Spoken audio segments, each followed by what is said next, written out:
Today I'm going to be covering the Cyber Defense Matrix and just doing a quick overview of it. The Cyber Defense Matrix is really an extension and based on the NIST's cybersecurity framework, which you see in front of you. The CSF for short has security functions on the outside with really showing that governance is something that we want to carry through all the security functions. For this use case, governance really means planning for all of these security functions. So upfront, we want to do planning, and then we're able to execute the cybersecurity framework. So on the outside, as I mentioned, those are really security functions. Those do start with identify. So first, we want to identify what we have, different assets, and we want to protect what we've identified. We want to detect what we're protecting. Once we detect something, we want to respond to it and recover. In reading the cyber security framework, really I find it pretty nebulous, right? Great security functions, great content, but actually applying that to real world scenarios can be a bit of a challenge. So to try and make things easier, so I want to introduce the notion of the cyber defense matrix, which really just extends the NIST cybersecurity framework. So what is the cyber defense matrix? It's really just a way to visually consume what I just showed you. And again, really extending those security functions with asset classes. In that, we get a nice visual map of where we might see gaps in our environment. So as I just showed you, we do have the security functions. And why we call this a matrix is we add a whole other extension to that security functions being asset classes. When we talk about those security functions, we do want to go left to right, as I mentioned, meaning start with identify, end with recover, then if needed, circle back to identify. In the cyber defense matrix, we have asset classes. Again, those are really order dependent where the security functions are. Then you'll see throughout that really we're heavy on technology on the left-hand side in the identify function, then move more to people heavy on the right side of the matrix. So here is the cyber defense matrix. Again, across the top, you'll see those familiar NIST security functions that I showed on the first slide. Then we do extend that, right, with the assets across the left. So devices, networks, apps, data, and users. And laid out in this fashion, you get a really nice visual of, hey, we need to identify devices, then protect those, detect those. And same with all the other asset classes. Identify our data, protect our data. If we identify something in the protect function, then we're able to detect on and respond to it. Then across the bottom, as I had mentioned, we do really see heavy technology in identify. That's going to be, often scanners and other, auto kind of inventory tools to be able to identify what's there. For users, we probably have some kind of identity management software, often Entra or Okta or on-prem Active Directory still. And then as we move over, right, detect, yes, it's a people and technology, but respond is really a people heavy function. And then recover, typically restoring for backups or restoring to a previously known state, very people heavy. And then across the bottom, we see process all the way through. Process here can mean really govern. We need to have, a way to identify or to execute on all these security functions as we move left to right. And before we can identify what we have, there's typically a whole governance step of what compliance do we need to meet? What is important in the business? Not all devices are the same. Not all data is the same. Not all users are the same.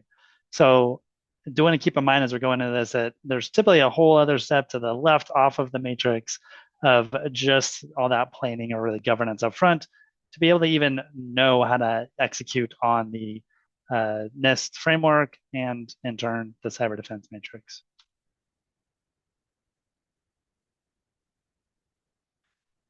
So now you have seen a visual of it. Again, just to really repeat, we have functions, we have assets. That left to right is really important for the functions and not the assets. And then just again, the fact that we're able to visually identify that.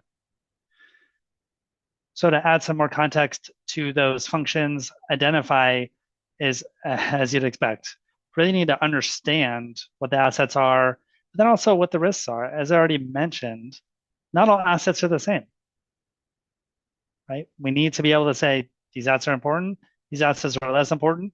These are the known risks for these type of assets. You can do that broadly for the different asset classes, but inside each asset class, we'd really expect there to be varying levels of importance, and then there should be equally varying levels of protection for those. The great one is data. Typically, we have public data, we have non-public data, and we have confidential or even top secret data. So inside that data asset class, there's a whole lot of a variety in there, and we need to take that into account when looking at again those kind of asset or the security functions to the right. So when we come to protecting what we've identified, that's really, hey, I know what it is. I know what threats or how important it is. I'm going to deploy whatever the correct protect, software or functions or policies would allow me to, protect those assets I've identified. Once we're in that protect function, we should be getting a lot of telemetry, a lot of data, typically some kind of streaming logs. If we're in a little old school, that might be syslogs.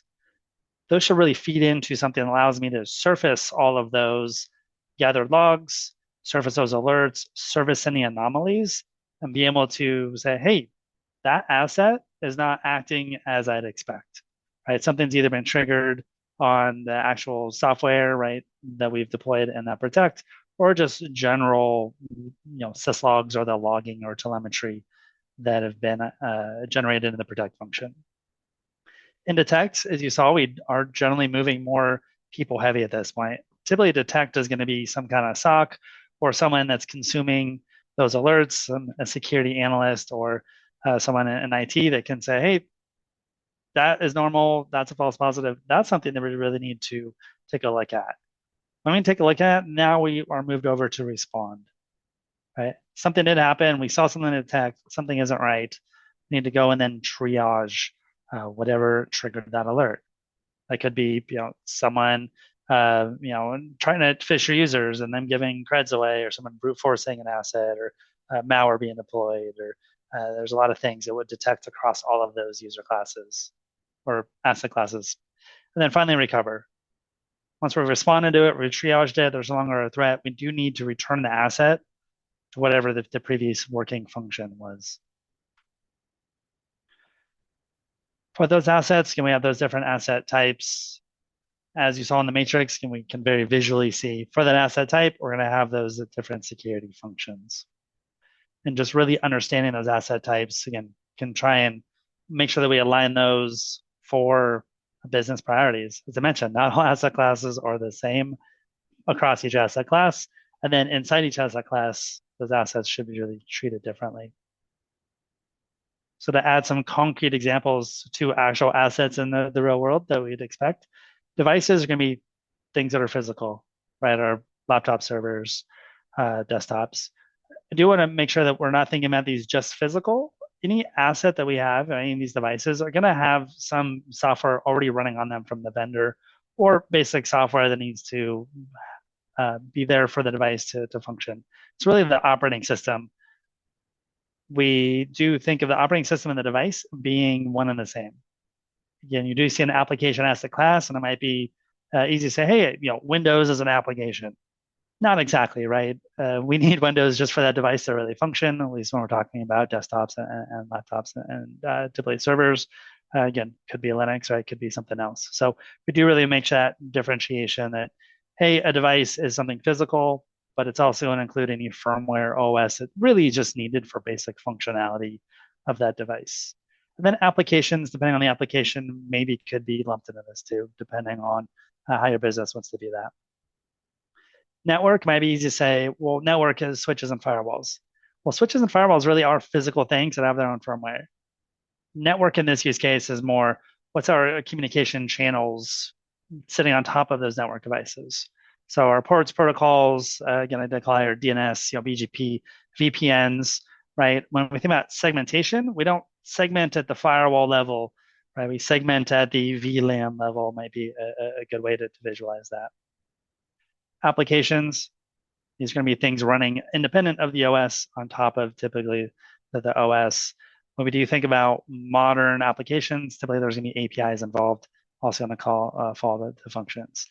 Data, as you'd expect, that is going to be actual data. You can also see where application might be something like the SQL server, where the data might be the SQL database, right? So we can also make those differentiations. Then finally, user, all of us, those pesky end users, we do need to really take those into account. I think oftentimes users are kind of left out, right? We have single sign-on around them. We have MFA around them. We set up email filtering for them, but they're really their own asset class. We do need to identify and protect and respond to. When talking about the cyber defense matrix, there's this really great concept of left to boom, right to boom. Left to boom is really where we're focused on prevention and preparation. So again, there's a lot of that governance and making sure that we have identify what's there and protect it. Protecting, and I called out, patching. Patching is absolutely a form of protection here. That left to boom happens specifically for identify and protect functions. Once we move into detect, typically something's happened at that point. We are now right of boom. We are response and recovery. Something has happened, and we need to, act accordingly in those security functions. It's also a great notion of even preparing for a right of boom incident. So I want to introduce the concept of structural and situational awareness. Structural awareness is knowing what my assets are, knowing how things should work. This is a known good state. I know that, things are set up this way. I need all of that to operate in a right of boom scenario. If I don't know what was there, what was normal, it makes it very difficult to respond to an incident. So again, situational awareness is just really that reaction or the ability to know, here's the known good data, I'm able to act on it. If I have a data breach, structural awareness should be, where was that data? How much of it was there, and who had access to it? And what's the importance of it? Was that public data or was that top secret data? If all of a sudden I'm right to boom and I don't know those basic questions, just pick on data as an asset class, that makes reacting to whatever might have happened in the incident right of boom very difficult to do. So to give a visual, we have that boom right between protect and detect. We have our structural awareness, that left to boom, and then situational awareness once something has happened, right at boom. And then again, I think there's another great visual here of technology, people. Technology, right? We have asset scanners, we have EDR, we have CASB and DOP and all these other functions. Right of boom, right detect is typically going to be some kind of log aggregation. And then as we get more respond is typically a very people heavy. But then we need that process all the way through. Process even being, if we do have an incident right at boom, how do we respond to it? Who are we calling? Is that insurance? Is that our lawyers? So, all these different things of process and governance all the way through. Just to pick on one of the asset classes and what this kind of looks like going from left to right when it shows devices. Again, an example I kind of already showed, right? These are going to be physical things. But oftentimes I feel like us IT folk for devices, it's like it's our Windows workstations. And oftentimes IP cameras will be left out, printers. A device is really anything physical that falls under scope of what needs to be secure in our environment. So identify, again, that is, just knowing what you have.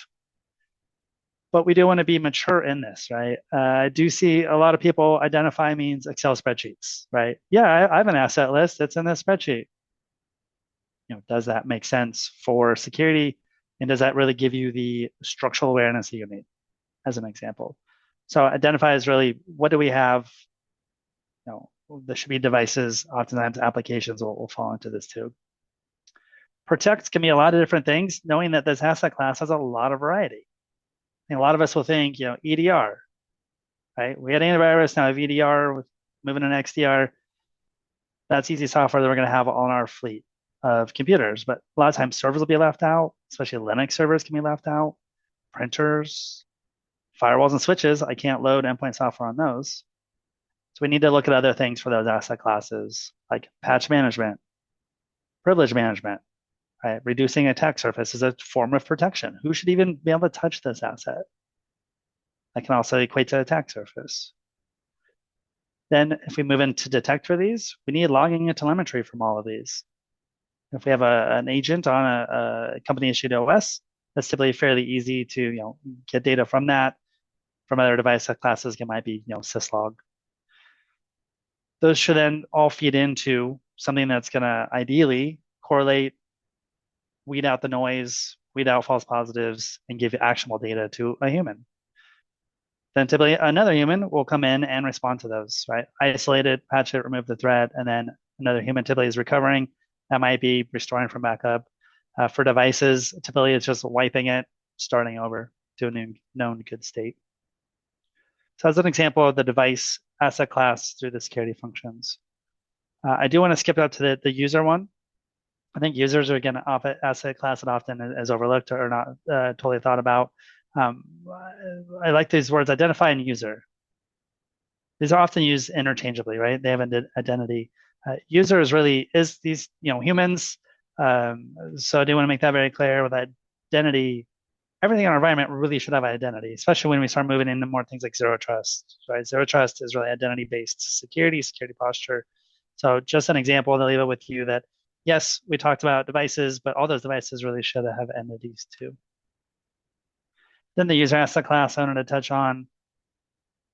For users, a lot of times we just think employees, right? Users are also things like contractors, right? Who has access to our environment? Who has access to those asset classes?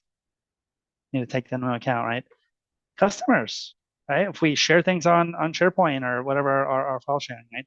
Now they have access to our data. Are we taking them into account when we talk about identifying who it is and protecting our assets against these people? So again, for users, identity really is knowing who everybody is. A lot of times I'll talk to people, what's our identify users? Oh, well, it's an Active Directory or Entra ID or Okta. Is everybody in there? So everybody has access to all those asset classes really in there? A lot of times that answer is no.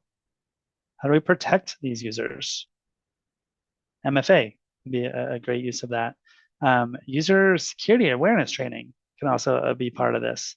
Then detecting. Right? Detecting can be difficult for users. They're sporadic. They're working all different times of the day.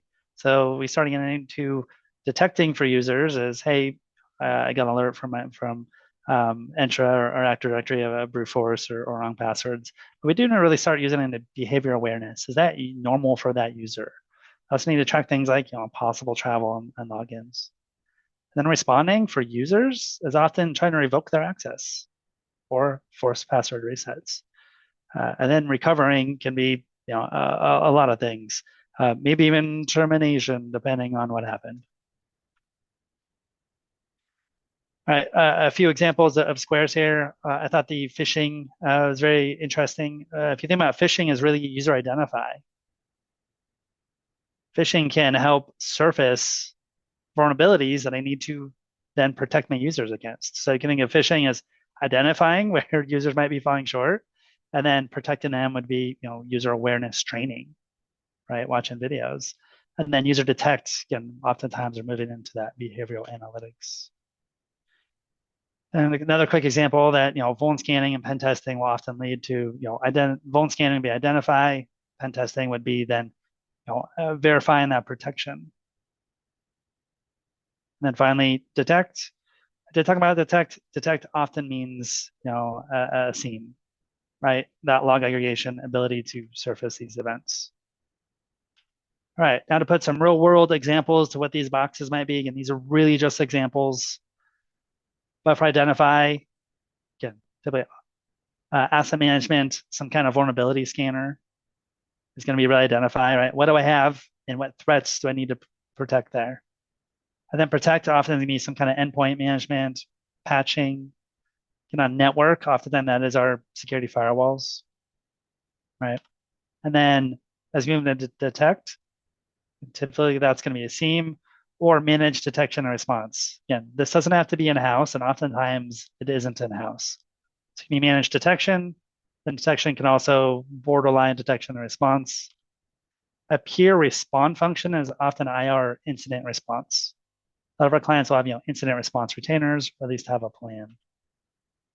Then backup is often A recovery is often, restoring from backups, business continuity, disaster recovery is going to fall into recovery. All right, that was a quick and fast cyber defense matrix. I hope you found that helpful to just really step through and introduce. Hey, you might be familiar with NIST, but we find that extending that with the cyber defense matrix can be very helpful.